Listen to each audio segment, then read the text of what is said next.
Hi all. അപ്പം ഞാൻ ഇന്ന് വന്നിരിക്കുന്നത് എന്താ വെച്ചെങ്കിൽ കുറച്ച് മ്യൂച്വൽ ഫണ്ടുകളെ കുറിച്ച് പറയാനാണ്. അതായത് കുറച്ച് മ്യൂച്വൽ ഫണ്ട് അല്ല, ഒരു മ്യൂച്വൽ ഫണ്ട് എങ്ങനെ സെലക്ട് ചെയ്യണം എന്നുള്ളത് പറയാൻ വേണ്ടിയിട്ടാണ്. കാരണം പല ആൾക്കാർ എന്നെ വിളിച്ച് ചോദിക്കുന്നുണ്ട്, ഏത് മ്യൂച്വൽ ഫണ്ട് എടുക്കണം, ഏത് സെക്ടറിൽ എടുക്കണം എന്നൊക്കെ പല ആൾക്കാരും ചോദിക്കുന്നുണ്ട്. അപ്പം ഞാൻ വിചാരിച്ചു ഈ മ്യൂച്വൽ ഫണ്ടുകളെ കുറിച്ച് ഒരു വീഡിയോ ഇടാം. കൃത്യമായിട്ട് ഏതൊക്കെ മ്യൂച്വൽ ഫണ്ടുകൾ ഉണ്ട്, അത് ഏതൊക്കെ സെക്ടറിലാണ് വർക്ക് ചെയ്യുന്നത്, ഓരോ മ്യൂച്വൽ ഫണ്ടിന്റെ ഒരു മ്യൂച്വൽ ഫണ്ട് മറ്റേ മ്യൂച്വൽ ഫണ്ട് തമ്മിൽ വ്യത്യാസം എന്താണ്, ഇത്തരം എല്ലാ കാര്യങ്ങളും സ്ട്രക്ചറായിട്ടൊന്ന് പറഞ്ഞു തന്നു കഴിഞ്ഞാൽ നിങ്ങൾക്ക് സ്വന്തമായിട്ട് സെലക്ട് ചെയ്യാൻ വേണ്ടി പറ്റും. ഓക്കെ, അങ്ങനെ ആകുമ്പോൾ നിങ്ങൾക്ക് പിന്നീട് വിളിച്ചു ചോദിക്കേണ്ട ആവശ്യം വരില്ല. നിങ്ങൾക്ക് തന്നെ ഓരോ സെക്ടറിന്റെ ഗുണവും ദോഷവും അറിയാം, അതിന്റെ റിസ്ക് എന്താണ്, റിവാർഡ് എന്താണെന്ന് നിങ്ങൾക്ക് മനസ്സിലാവും. ഇപ്പോൾ നിങ്ങൾ സ്മോൾ ക്യാപ്പിൽ നിക്ഷേപിക്കണോ, ലാർജ് ക്യാപ്പിൽ നിക്ഷേപിക്കണോ, അതോ ഡെപ്റ്റ് ഫണ്ടിൽ നിക്ഷേപിക്കണോ, ഇത് എന്ത് വേണം എന്നുള്ളത് നിങ്ങൾക്ക് സെലക്ട് ചെയ്യാൻ പറ്റും. അത്ര കാറ്റഗറൈസ് ചെയ്തിട്ട് അതിലേത് മ്യൂച്വൽ ഫണ്ടാണ് നല്ലത് നോക്കാം.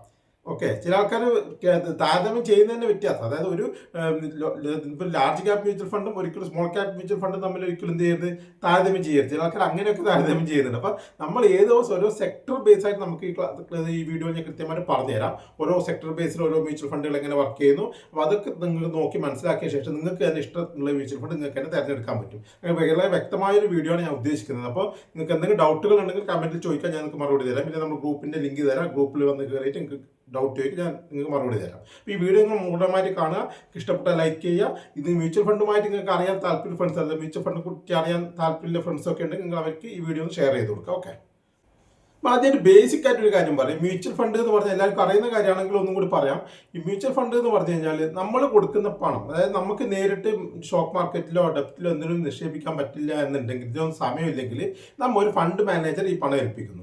ഈ ഫണ്ട് മാനേജർ അവർ പറയും ഇന്ന ഫണ്ടുകളിൽ നമ്മൾ നിക്ഷേപിക്കാൻ പോകുന്നതെന്ന് ആദ്യം തന്നെ മ്യൂച്വൽ ഫണ്ടിൽ പറഞ്ഞിട്ടുണ്ട്. ഒന്ന് ലാർജ് ക്യാപ്പിൽ നിക്ഷേപിക്കും, അല്ലെങ്കിൽ സ്മോൾ ക്യാപ്പാണ്, ഇല്ലെങ്കിൽ ഡെപ്റ്റ് ഫണ്ടാണ്. അങ്ങനെ ആ മ്യൂച്വൽ ഫണ്ട് കൂടി കൃത്യമായ ധാരണ നമുക്ക് തന്നിട്ടുണ്ടാവും. അപ്പോൾ നമുക്ക് ഏത് മ്യൂച്വൽ ഫണ്ടാണ് വേണ്ടത് ആ ഫണ്ട് മാനേജർ നമ്മൾ ഏൽപ്പിക്കുന്നു. അവർ ആ ഫണ്ടിൽ നിക്ഷേപിക്കുന്നു, അതിൽ നിന്ന് ലാഭം എടുത്തിട്ട് നമുക്ക് ലാഭവിഹിതം നമുക്ക് തരുന്നു. ചെറിയ പെർസെൻറ്റേജ് അവരെ എക്സ്പെൻസിന് വേണ്ടി എടുക്കുകയും ചെയ്യുന്നു. ഇതാണ് മ്യൂച്വൽ ഫണ്ടുകൾ ചെയ്യുന്നത്. അതായത് നമുക്ക് നേരിട്ട് സ്റ്റോക്കുകളിലോ ബോണ്ടുകളിലോ നിക്ഷേപിക്കാൻ പറ്റുന്നില്ലെങ്കിൽ നമ്മൾ എന്ത് ചെയ്യും, ഇങ്ങനെ ഫണ്ട് മാനേജറിനെ ഏൽപ്പിക്കും. അവർ ഈ ഫണ്ടൊക്കെ മാനേജ് ചെയ്തിട്ട് നല്ല റിട്ടേൺ നമുക്ക് തരും. ഇതാണ് മ്യൂച്വൽ ഫണ്ട് കൊണ്ട് ഉദ്ദേശിക്കുന്നത്. നമ്മളെപ്പോലെ കുറേ ആൾക്കാർ അത് നിക്ഷേപിച്ചിട്ടുണ്ടാവും. ഇത്തരം മ്യൂച്വൽ ഫണ്ടുകളെ നമുക്ക് മനസ്സിലാക്കാൻ വേണ്ടി പല കാറ്റഗറി ആയിട്ട് അവർ തിരിച്ചിട്ടുണ്ട്. നമുക്ക് ഓരോ കാറ്റഗറി ആയിട്ട് നമുക്ക് ആദ്യം മുതൽ നോക്കാം. ഓക്കെ, അപ്പോൾ നമുക്ക് മ്യൂച്വൽ ഫണ്ടുകൾ പഠിക്കാൻ വേണ്ടി ഒരു കാര്യം ചെയ്യാം. ഈ മ്യൂച്വൽ ഫണ്ടുകൾ ഒരു 6 വിഭാഗങ്ങളായി തിരിക്കാം. 6 വിഭാഗം തിരിക്കുന്നത് എന്താ വെച്ചാൽ നമ്മളെ സൗകര്യത്തിന് വേണ്ടി, കാരണം നമുക്ക് അതിനെക്കുറിച്ച് കൂടുതലായിട്ട് മനസ്സിലാക്കാം. ഓരോ വിഭാഗത്തെക്കുറിച്ച് തിരിച്ചു കഴിഞ്ഞാൽ നമുക്ക് അതിനെക്കുറിച്ച് കൂടുതലായിട്ട് മനസ്സിലാക്കാൻ പറ്റും. ഇതിനൊക്കെ ചില ഉപവിഭാഗങ്ങളും ഉണ്ട്, നമുക്ക് അതിനെക്കുറിച്ച് പഠിക്കാം. ആദ്യത്തെ ഒന്നിനെ പറ്റി നമുക്കൊന്ന് പറയാം. 1, 2, 3, 4 പറയാം. ഒന്നാമത്തത് equity mutual fund. Equity mutual fund എന്ന് പറഞ്ഞാൽ എന്താ അറിയോ, അതിൽ നമ്മൾ കൊടുക്കുന്ന പൈസയുടെ 80% നിക്ഷേപിക്കുന്നത് സ്റ്റോക്കുകളിലായിരിക്കും. അതായത് റിലയൻസ്, HDFC ബാങ്ക്, അങ്ങനെ കുറേ സ്റ്റോക്കുകൾ ഉണ്ടല്ലോ അല്ലേ. ഇത്തരം സ്റ്റോക്കുകളിലേക്ക് നിക്ഷേപിച്ചിട്ട് ലാഭം എടുക്കുന്ന മ്യൂച്വൽ ഫണ്ടുകളാണ് ഇക്വിറ്റി മ്യൂച്വൽ ഫണ്ട് പറയുന്നത്. ഇതിന് പല ഉപവിഭാഗങ്ങളാണ് നമുക്ക് വരുന്ന സമയത്ത് നോക്കാം. അതിന്റെ ഡീറ്റെയിൽ ആയിട്ടുള്ളത് നമുക്ക് വരുന്ന സമയത്ത് നോക്കാം. അപ്പം രണ്ടാമത്തത് ഡെപ്റ്റ് മ്യൂച്വൽ ഫണ്ട്. ഡെപ്റ്റ് മ്യൂച്വൽ ഫണ്ട് വെച്ചെങ്കിൽ ഗവൺമെന്റിന്റെ കടപ്പത്രങ്ങളും ബോണ്ടുകളും ഒക്കെ നിക്ഷേപിക്കുന്നതിനാണ് ഡെപ്റ്റ് മ്യൂച്വൽ ഫണ്ട് എന്നുള്ളത് പറയുന്നത്. മൂന്നാമത്തെയാണ് ഹൈബ്രിഡ് ഫണ്ടുകൾ. ഈ ഹൈബ്രിഡ് ഫണ്ട് എന്ന് വെച്ചാൽ നമ്മൾ പല വിഭാഗങ്ങളിലേക്ക് ഇത് നമ്മളെ ഫണ്ടിനെ ഡൈവേർട്ട് ചെയ്യും. കുറച്ച് സ്റ്റോക്കിൽ നിക്ഷേപിക്കും, ഇക്വിറ്റി ബോണ്ടുകളിൽ നിക്ഷേപിക്കും, ഗോൾഡിൽ നിക്ഷേപിക്കും, അങ്ങനെ പല വിഭാഗങ്ങളിലേക്ക് നിക്ഷേപിക്കുന്ന ഹൈബ്രിഡ് ഫണ്ടുകൾ എന്ന് പറയുന്നത്. ഓക്കെ, അടുത്തത് വെച്ചെങ്കിൽ നാലാമത്തെ വെച്ചാൽ ഇൻഡെക്സ് ഫണ്ട്.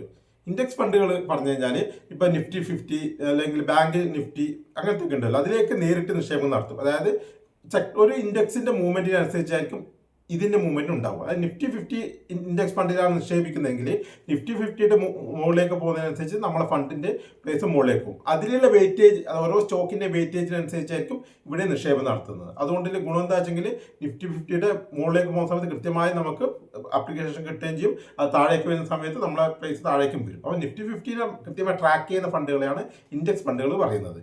പിന്നെ സെക്ടോറിയൽ ഫണ്ട് ഉണ്ട്. അത് ഓരോ സെക്ടറുകളിൽ നിക്ഷേപിക്കുന്നതാണ്. ഇപ്പോൾ IT സെക്ടർ ഉണ്ട്, ഫാർമ സെക്ടർ ഉണ്ട്, അങ്ങനെ പല സെക്ടറുകളുണ്ട് അല്ലേ. അപ്പോൾ ആ സെക്ടറുകളിൽ മാത്രമേ അവർ ഫണ്ട് നിക്ഷേപിക്കുള്ളൂ. അത്ര സ്റ്റോക്കുകൾ മാത്രമേ അവർ വാങ്ങിക്കുള്ളൂ. ഇപ്പോൾ ഫാർമ സെക്ടറിൽ നിക്ഷേപിക്കുന്ന ഒരു മ്യൂച്വൽ ഫണ്ട് ആണെങ്കിൽ അത് ഫാർമ സെക്ടറിലെ കമ്പനികൾ മാത്രമേ വാങ്ങിക്കുള്ളൂ. അപ്പോൾ ഫാർമ കമ്പനികൾ എന്തെങ്കിലും കാരണവശാൽ നല്ല റാലി നടത്തുന്നുണ്ടെങ്കിൽ അത്തരം മ്യൂച്വൽ ഫണ്ടുകളുടെ നല്ലൊരു ഹൈക്ക് കിട്ടും, നല്ലൊരു പ്രോഫിറ്റ് കിട്ടും. അല്ല അവർക്ക് എന്തെങ്കിലും ഇഷ്യൂ വന്നിട്ട് അവർ എന്തെങ്കിലും ഒരു കുഴപ്പം വന്ന് അവരെ സ്റ്റോക്കുകളിലേക്ക് വാല്യൂ കുറയുകയാണെങ്കിൽ പെട്ടെന്ന് തന്നെ ഡിപ്രിസിയേഷൻ വരും. അപ്പോൾ രണ്ടും റിസ്ക് റിവാർഡ് അതുപോലെ തന്നെയുണ്ട്. അപ്പോൾ നമുക്ക് ചില സെക്ടറുകൾ ചില സമയത്ത് കാണാം നല്ല പെർഫോം ചെയ്യുന്നത് കാണാനില്ല. അപ്പോൾ അത്തരം ഇൻഡെക്സുകൾ നിക്ഷേപിച്ചിട്ടുണ്ടെങ്കിൽ നമുക്ക് കൂടുതൽ ലാഭങ്ങൾ കിട്ടും. കാരണം നമുക്ക് കൃത്യമായ സ്റ്റോക്ക് നമുക്ക് അനലൈസ് ചെയ്യാൻ വേണ്ടി പറ്റില്ല. ചിലപ്പോൾ ഒരു ഇൻഡെക്സിൽ ഇപ്പോൾ ഒരു സെക്ടറിൽ കുറേ സ്റ്റോക്കുകൾ ഉണ്ടാവില്ല. അപ്പോൾ ഏത് സ്റ്റോക്ക് പെർഫോം ചെയ്ത് നമുക്ക് പഠിച്ചെടുക്കാൻ വേണ്ടി കുറച്ച് ബുദ്ധിമുട്ടുണ്ടെങ്കിൽ നമുക്കറിയാം ആ സെക്ടർ മുകളിലേക്ക് പോകുന്ന നമുക്ക് ഉറപ്പുണ്ടാവും. പക്ഷേ അതിൽ ഏത് സ്റ്റോക്ക് പോകുന്ന നമുക്കറിയില്ലെങ്കിൽ നമുക്ക് അത്തരം നല്ല മ്യൂച്വൽ ഫണ്ടുകൾ നോക്കിയിട്ട് സെക്ടോറിയൽ മ്യൂച്വൽ ഫണ്ട് നോക്കിയിട്ട് നമ്മൾ നിക്ഷേപിക്കാറുണ്ട്. ആ സമയത്ത് അത്യാവശ്യം നല്ല പ്രോഫിറ്റും കിട്ടാറുണ്ട്. പിന്നീട് ഫണ്ട് ഓഫ് ഫണ്ട് പറയും. അത് വെച്ചെങ്കിൽ മ്യൂച്വൽ ഫണ്ടുകളിൽ നിക്ഷേപിക്കുന്ന മ്യൂച്വൽ ഫണ്ടുകളാണ്. അത് വെച്ചാൽ മ്യൂച്വൽ ഫണ്ടുകൾ അങ്ങനെയുള്ള കാര്യങ്ങളൊക്കെ ഉണ്ടാവില്ല. അതിലേക്ക് പൈസ നിക്ഷേപിച്ചിട്ട് അതിന് ലാഭം എടുക്കുന്ന ഫണ്ടുകളാണ് ഫണ്ട് ഓഫ് ഫണ്ട് പറയുന്നത്. നമുക്കൊരു കാര്യം ചെയ്യാം, ഇതിൻ്റെയൊക്കെ ഓരോന്നിൻ്റെയും ഉപവിഭാഗങ്ങളും കൂടി നോക്കാം. ഇങ്ങനെ എല്ലാത്തിൻ്റെയും ഉപവിഭാഗങ്ങളും കൂടി പഠിച്ചു കഴിഞ്ഞാൽ നമുക്ക് ഏകദേശം ഏതൊക്കെ മ്യൂച്വൽ ഫണ്ടുകൾ ഉണ്ട് എന്ന് മനസ്സിലാവും. അതിന് റിസ്ക് റിവാർഡും കൂടി പഠിച്ചു കഴിഞ്ഞാൽ നിങ്ങൾക്ക് തന്നെ നേരിട്ട് ഇൻവെസ്റ്റ് ചെയ്യാൻ പറ്റും. നമുക്ക് ആദ്യം നോക്കാൻ പറ്റും ഇക്വിറ്റി മ്യൂച്വൽ ഫണ്ട് അല്ലേ. ഈ ഇക്വിറ്റി മ്യൂച്വൽ ഫണ്ട് വെച്ചെങ്കിൽ സ്റ്റോക്കുകളിലായിരിക്കും അവർ കൂടുതലായിട്ട് നിക്ഷേപങ്ങൾ നടത്തുന്നത്. ഇതിന് കുറച്ച് റിസ്ക് കൂടുതലാണ്, അതുപോലെ തന്നെ റിവാർഡും കൂടുതലാണ്. ഇത് നമുക്കൊരു 5 വിഭാഗമായിട്ട് തിരിക്കാം. കാരണം എന്താ വെച്ചെങ്കിൽ ഇതിൽ എല്ലാത്തിൻ്റെയും റിസ്ക് റിവാർഡ് ഒരേപോലെയല്ല. അത് കാറ്റഗറൈസ് ചെയ്തുകൊണ്ട് നമുക്കൊരു 5 വിഭാഗമായിട്ട് തിരിക്കാം. അതിൽ ഒന്നാമത്തെ വെച്ചെങ്കിൽ ശ്രദ്ധിച്ചോ, ലാർജ് ക്യാപ് ഫണ്ട് പറയും. അതായത് മാർക്കറ്റിലെ വലിയ കമ്പനികളിൽ നിക്ഷേപങ്ങൾ നടത്തുന്ന മ്യൂച്വൽ ഫണ്ടുകളെയാണ് ലാർജ് ക്യാപ് മ്യൂച്വൽ ഫണ്ടുകൾ പറയുന്നത്. അവർ നിക്ഷേപം നടത്തുമ്പോൾ എപ്പോഴും HDFC ബാങ്ക് അല്ലെങ്കിൽ റിലയൻസ് അങ്ങനെയൊക്കെ കാണുന്ന വലിയ വലിയ കമ്പനികളുണ്ട്, ഓൾറെഡി എസ്റ്റാബ്ലിഷ് ആയ വലിയ കമ്പനികളുണ്ടല്ലോ. അത്തരം കമ്പനികളിൽ നിക്ഷേപം നടത്തിയിട്ട് പ്രോഫിറ്റ് എടുക്കുന്ന മ്യൂച്വൽ ഫണ്ടുകളെയാണ് ലാർജ് ക്യാപ് മ്യൂച്വൽ ഫണ്ടുകൾ പറയുന്നത്.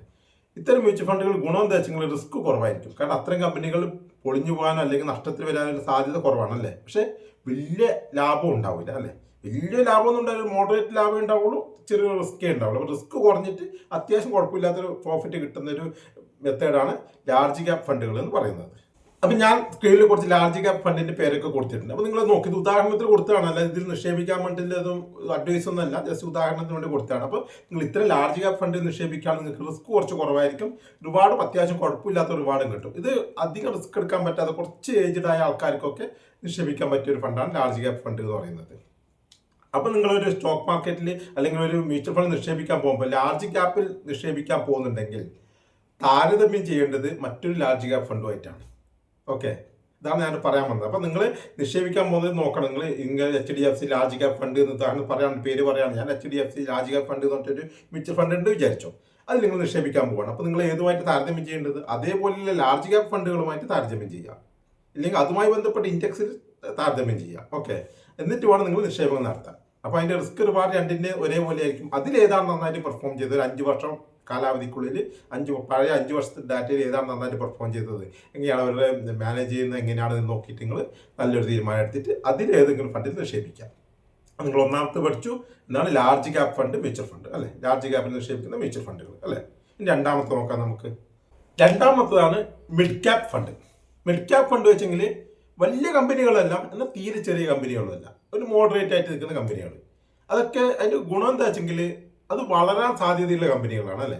അപ്പോൾ അത്തരം കമ്പനികൾ പെട്ടെന്ന് വളർന്നു കഴിഞ്ഞാൽ വലിയ ലാഭങ്ങൾ കിട്ടും. അതുകൊണ്ട് അത്തരം നിക്ഷേപങ്ങളിലും ലാഭസാധ്യത കൂടുതലാണ്. അതുപോലെ തന്നെ നഷ്ടസാധ്യതയും അതേപോലെ തന്നെ ഉണ്ട്. കാരണം അത്ര ഒരു മിഡ് ക്യാപ് കമ്പനികളിലാകുമ്പോൾ എന്തെങ്കിലും ഒരു യുദ്ധമോ അല്ലെങ്കിൽ എന്തെങ്കിലും ഒരു പ്രശ്നങ്ങൾ വന്നു കഴിഞ്ഞാൽ അവർക്ക്, അതായത് ആഭ്യന്തരമായിട്ടോ പുറത്തുനിന്ന് എന്തെങ്കിലും ഒരു ഇഷ്യൂ വന്നു കഴിഞ്ഞാൽ അതിനെ മാനേജ് ചെയ്യാൻ അവർക്ക് പറ്റിയില്ലെങ്കിൽ ആ കമ്പനി പൊട്ടിപ്പോകാൻ സാധ്യതയുണ്ട്. അപ്പോൾ ആ കമ്പനിയിൽ നിക്ഷേപിച്ച് നമ്മൾ മ്യൂച്വൽ ഫണ്ടിലും അതിൻ്റെ ബുദ്ധിമുട്ടുകൾ ഉണ്ടാവും. ആ സമയത്ത് ആ മ്യൂച്വൽ ഫണ്ടിൻ്റെ വാല്യൂ കുറയും അല്ലേ, അതിൻ്റെ പ്രോഫിറ്റും കുറയും. അപ്പോൾ നമുക്ക് അത്ര റിസ്ക് കുറച്ച് കൂടുതലാണ് മിഡ് ക്യാപ് ഫണ്ടുകളിൽ. ഓക്കെ, അപ്പോൾ നിങ്ങൾ മിഡ് ക്യാപ് ഫണ്ടാണ് നിങ്ങൾ ഇൻവെസ്റ്റ് ചെയ്യുന്നതെങ്കിൽ നിങ്ങൾ എന്ത് ചെയ്യുക, മിഡ് ക്യാപ് ഫണ്ടിൻ്റെ മറ്റ് മിഡ് ക്യാപ് ഫണ്ടുകളുമായിട്ട് താരതമ്യം ചെയ്ത് നോക്കാം. ഓക്കെ, അവർ ഏതൊക്കെ സ്റ്റോക്കുകളാണ് പ്രധാനമായിട്ട് ഇൻവെസ്റ്റ് ചെയ്തിരിക്കുന്നത് നോക്കാം. നമുക്ക് സ്റ്റോക്ക് ഏതൊക്കെ ഇൻവെസ്റ്റ് ചെയ്തതെന്ന് ലിസ്റ്റ് നമുക്ക് കിട്ടും. അപ്പോൾ അത് ഏതൊക്കെ സ്റ്റോക്കുകൾ ഇൻവെസ്റ്റ് ചെയ്തിട്ടുണ്ട്, ഏകദേശം ഒരു 5-6 സ്റ്റോക്കുകൾ ആദ്യത്തെ നോക്കുമ്പോൾ തന്നെ അത്യാവശ്യം കുഴപ്പമില്ലെങ്കിൽ നമുക്ക് അതിലേക്ക് ഇൻവെസ്റ്റ് ചെയ്യാവുന്നതാണ്. പിന്നെ അവരുടെ പ്രീവിയസ് ഹിസ്റ്ററി എന്താണെന്ന് നോക്കുക ആ ഫണ്ടിൻ്റെ. അപ്പോൾ മറ്റ് മിഡ് ക്യാപ് ഫണ്ടുകളുമായി താരതമ്യം ചെയ്ത് 2 മിഡ് ക്യാപ് ഫണ്ടുകളുമായിട്ട് നമുക്ക് വേണം താരതമ്യം ചെയ്യാൻ. അപ്പോൾ ആദ്യം പഠിച്ച് ലാർജ് ക്യാപ്പ് നോക്കി ഒരു മിഡ് ക്യാപ്പ് പഠിച്ചു അല്ലേ. അടുത്ത സ്മോൾ ക്യാപ് കമ്പനികൾ നിക്ഷേപിക്കുന്നതാണ്. അത് വളരെ ചെറിയ കമ്പനികൾ, അതിലൊക്കെ നിക്ഷേപിച്ചിട്ട് ലാഭം എടുക്കുന്ന മ്യൂച്വൽ ഫണ്ടുകൾ സ്മോൾ ക്യാപ് മ്യൂച്വൽ ഫണ്ടുകൾ പറയുന്നത്. ഈ സ്മോൾ ക്യാപ് മ്യൂച്വൽ ഫണ്ടുകളിൽ ഹൈ റിവാർഡ് കിട്ടും, ഹൈ റിസ്ക്കും ഉണ്ട്. കാരണം ആ കമ്പനികൾ വളർന്നതിൽ നന്നോളം വളരാൻ സാധ്യതയുണ്ടല്ലോ. അപ്പോൾ കമ്പനി വളരുമ്പോൾ മ്യൂച്വൽ ഫണ്ടിൽ പ്രോഫിറ്റ് കിട്ടും, മ്യൂച്വൽ ഫണ്ടിൽ പ്രോഫിറ്റ് നമുക്ക് കിട്ടും. അതേസമയത്ത് ആ കമ്പനി വളർന്നില്ല, എന്നും കുഴപ്പമായി താഴേക്ക് വന്നു, ഡൗൺ ആയി കഴിഞ്ഞാൽ നമ്മൾ മ്യൂച്വൽ ഫണ്ട് ഉണ്ടാവണോ, നമുക്ക് കിട്ടുന്ന പ്രോഫിറ്റ് ഉണ്ടാവണം. അപ്പം ഇതിന് പഠിച്ച് നമ്മൾ 3 മ്യൂച്വൽ ഫണ്ടുകൾ ഇപ്പം ഞാൻ പറഞ്ഞത്, large cap, mid cap, small cap.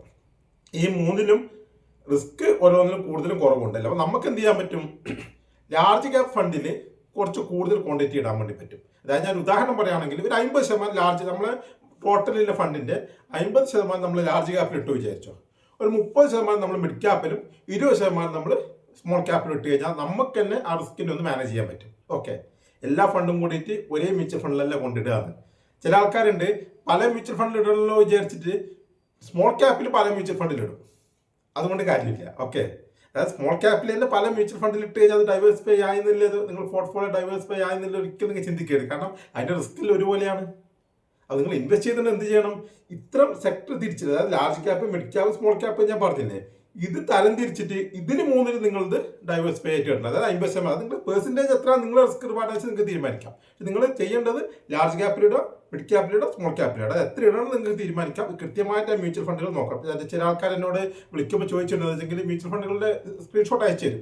നോക്കുമ്പോൾ ഏതെങ്കിലും സെക്ടറിലോ അത് ഏതെങ്കിലും ഒന്നിൽ മാത്രമേ അവർ ഇൻവെസ്റ്റ് ചെയ്തിരിക്കുന്നത്. ചോദിക്കുമ്പോൾ പറയും പലതിൽ ഇൻവെസ്റ്റ് ചെയ്തിട്ടുണ്ട് പറയും.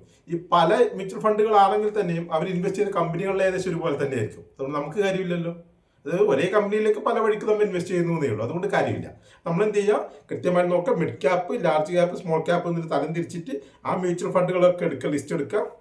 ഓരോ ഇതിലും ഓരോ സെക്ടറിലും ഏതാണ് നന്നായിട്ടുള്ള മ്യൂച്വൽ ഫണ്ട് നോക്കുക, അതിൽ നിന്ന് പിക്ക് ചെയ്യുക. അതിൽ നമ്മൾ പോർട്ട്ഫോളിയോ മാനേജ് ചെയ്യുമ്പോൾ അതിൻ്റെ റിസ്ക് റിവാർഡ് എങ്ങനെ വെച്ചാൽ ഒരു 50%, 30%, 20% എന്ന് വെച്ചിട്ടോ അത് നിങ്ങളുടെ ഇഷ്ടത്തിനനുസരിച്ച് കുറച്ച് അങ്ങോട്ടും ഇങ്ങോട്ട് മാറ്റം വരുത്തിയിട്ട് നിങ്ങൾക്ക് അത് ഇൻവെസ്റ്റ് ചെയ്യാവുന്നതാണ്. അടുത്തൊരു ഫണ്ടാണ് മൾട്ടി ക്യാപ്പ് ഫണ്ടുകൾ. മൾട്ടി ക്യാപ്പ് ഫണ്ട് വെച്ചെങ്കിൽ ഇപ്പം ഈ പറഞ്ഞ പോലെ തന്നെ അവർ തന്നെ പല സെക്ടറുകൾ ഒരേ സമയം നിക്ഷേപിക്കും. അത് ലാർജ് ക്യാപ്പിൽ, മിഡ് ക്യാപ്പിൽ, സ്മോൾ ക്യാപ്പിലൊക്കെ അവർ തന്നെ നിക്ഷേപിക്കും. അങ്ങനെയുള്ള ഫണ്ടുകളാണ് മൾട്ടി ക്യാപ്പ് ഫണ്ടുകൾ പറയുന്നത്. അത് നമുക്ക് സെലക്ട് ചെയ്തിട്ട് അത്യാവശ്യം കുഴപ്പമില്ലാത്ത നല്ലൊരു ഒന്നോ രണ്ടോ ഫണ്ടുകൾ വേണമെങ്കിൽ ചൂസ് ചെയ്യാവുന്നതാണ്. അത് നിങ്ങൾ റിസ്ക് റിവാർഡിനനുസരിച്ചിട്ട് ഇത് മാനേജ് ചെയ്തിട്ടുണ്ടെങ്കിൽ അതിൻ്റെ ആവശ്യമില്ല. ഇല്ലെങ്കിൽ നിങ്ങൾക്ക് അത്ര നല്ലൊരു കമ്പനി ഉണ്ടെങ്കിൽ നിങ്ങൾക്ക് അത് ചൂസ് ചെയ്തിട്ട് ഒരു ഒന്നൊക്കെ എടുക്കാവുന്നത്. കാരണം ഒരു 4-5 മ്യൂച്വൽ ഫണ്ട് വരെയൊക്കെ ആവശ്യമുള്ളൂ മാക്സിമം. അപ്പോൾ അതിൽ ഒന്ന് വേണമെങ്കിൽ ഈ മൾട്ടി ക്യാപ്പ് ഫണ്ടും കൂടി നമുക്ക് ഉൾപ്പെടുത്താവുന്നതാണ്. ഓക്കെ, അടുത്താണ് ഞാൻ പറയുന്നത് സെക്ടർ ഫണ്ട്. ഓൾറെഡി ഞാൻ മറ്റേ ഗ്രൂപ്പിൽ ഉൾപ്പെടുത്തിയിട്ടുള്ളത്. സെക്ടർ ഫണ്ട് വെച്ചെങ്കിൽ ഞാൻ നേരത്തെ പറഞ്ഞ പോലെ തന്നെ ഓരോ സെക്ടറുകളിൽ നിക്ഷേപിക്കുന്നതാണ് അല്ലേ. ഒന്ന് IT സെക്ടർ, അല്ലെങ്കിൽ ഫാർമ സെക്ടർ, അല്ലെങ്കിൽ ഓട്ടോമൊബൈൽ സെക്ടർ, അങ്ങനെ ഏതെങ്കിലും സെക്ടറിലായിട്ട് നിക്ഷേപിക്കുക. അത് പ്രധാനമായിട്ട് നമ്മൾ ഉദ്ദേശിക്കുന്നത് എന്താ വെച്ചെങ്കിൽ ഏതെങ്കിലും ഒരു സെക്ടർ പെട്ടെന്ന് വളർച്ചാ സാധ്യതയുണ്ട് എന്ന് വിചാരിച്ചോ. അപ്പോൾ ആ സെക്ടറുകളിൽ കമ്പനികളെ കുറിച്ച് നോക്കാനോ പഠിക്കാനോ നമുക്ക് സമയമില്ലെങ്കിൽ ഒരു ചുരുങ്ങിയ കാലയളവ്, ഞാൻ അങ്ങനെയാണ് കാണുന്നത്, ഒരു ചുരുങ്ങിയ കാലയളവിലേക്ക് അല്ലെങ്കിൽ ഒരു നിശ്ചിത കാലയളവിലേക്ക് മാത്രം അതിൻ്റെ പ്രോഫിറ്റ് എടുക്കാൻ വേണ്ടി നിക്ഷേപിക്കുന്നതാണ് ഞാൻ അതിന് ഉപയോഗിക്കുന്നത് സെക്ടർ ഫണ്ടുകൾ.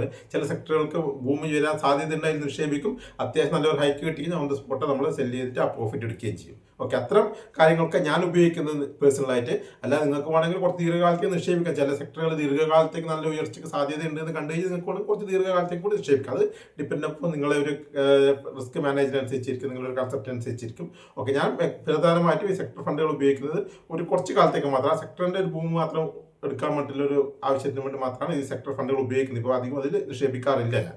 എങ്കിലും സെക്ടർ ഫണ്ട് എന്നൊരു ഫണ്ട് കൂടി ഉണ്ട്. ഓക്കെ, നിങ്ങളത് നോക്കി വെക്കുക. ഇപ്പൊ നമ്മൾ പറഞ്ഞത് എന്താ വെച്ചാൽ ഇക്വിറ്റി മ്യൂച്വൽ ഫണ്ടിനെ കുറിച്ചല്ല. അപ്പൊ ഇക്വിറ്റിയിൽ നമ്മൾ 4 വിഭാഗം പഠിച്ചുവല്ലോ. അപ്പൊ നിങ്ങൾ ഇനി ഒരു മ്യൂച്വൽ ഫണ്ട് സെലക്ട് ചെയ്യുമ്പോൾ എന്താ ചിന്തിക്കണ്ടേ, ഞാൻ എടുക്കാൻ പോകുന്നത് മ്യൂച്വൽ ഫണ്ട് ഏത് വിഭാഗത്തിൽപ്പെട്ടതാണെന്ന് നോക്കണം. നമുക്ക് ഇക്വിറ്റിയിലാണ് മനസ്സിലായി അല്ലേ. അടുത്ത വിഭാഗങ്ങളെ കുറിച്ചിട്ട് അടുത്ത ക്ലാസ്സുകളിൽ ഞാൻ പറഞ്ഞുതരാം. കാരണം കുറച്ച് ചെറിയ വീഡിയോസ് ആയിട്ട് ഇടാം നമുക്ക്. കാരണം എന്താ വെച്ചെങ്കിൽ അതാണ് നമുക്ക് കാണാനും കുറച്ച് ഓർത്ത് വെക്കാനൊക്കെ നല്ലത്.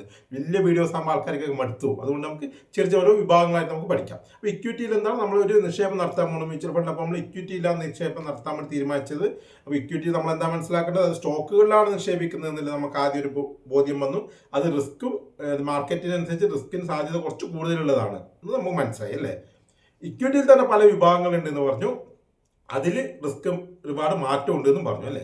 അതിൽ ഒന്നാമത്തേതാണ് ലാർജ് ക്യാപ്പ് എന്ന് ഞാൻ പറഞ്ഞു. ലാർജ് ക്യാപ്പ് ഇന്ത്യയിൽ വലിയ കമ്പനികളിൽ നിക്ഷേപിക്കുന്നതാണ്. അതുകൊണ്ട് വലിയ വളർച്ചാ സാധ്യതയില്ല, മോഡറേറ്റ് ആയിട്ടുള്ള വളർച്ച കിട്ടും, വലിയ റിസ്ക്കും ഇല്ല. അപ്പോൾ അതിൽ റിസ്ക് ഒരുപാട് കുറഞ്ഞത്, കുറച്ച് കുറവുള്ള, മോഡറേറ്റ് താരതമ്യം ചെയ്യുമ്പോൾ കുറവുള്ള ഒരു ഫണ്ടാണ് ലാർജ് ക്യാപ്പ് എന്ന് മനസ്സിലായി. അതിനേക്കാളും കുറച്ച് റിസ്ക് റിവാർഡ് കൂടുതലുള്ളത് ഫണ്ടാണ് മിഡ് ക്യാപ്പ്. അതിനേക്കാളും റിസ്ക് റിവാർഡ് കൂടുതലുള്ളത് ഫണ്ടാണ് എന്താണ് സ്മോൾ ക്യാപ്പ് ഫണ്ട്. അപ്പോൾ ഇത് നമുക്ക് മനസ്സിലായി അല്ലേ. ഒരു ഹൈബ്രിഡ് ഫണ്ടുകളുണ്ട്. അതെന്താ വെച്ചാൽ പല ഫണ്ടുകളിലേക്ക് അതായത് ലാർജ് ക്യാപ്പിലും സ്മോൾ ക്യാപ്പിലും എല്ലാത്തിനും നിക്ഷേപിക്കുന്നതും കൂടി ഉണ്ട്.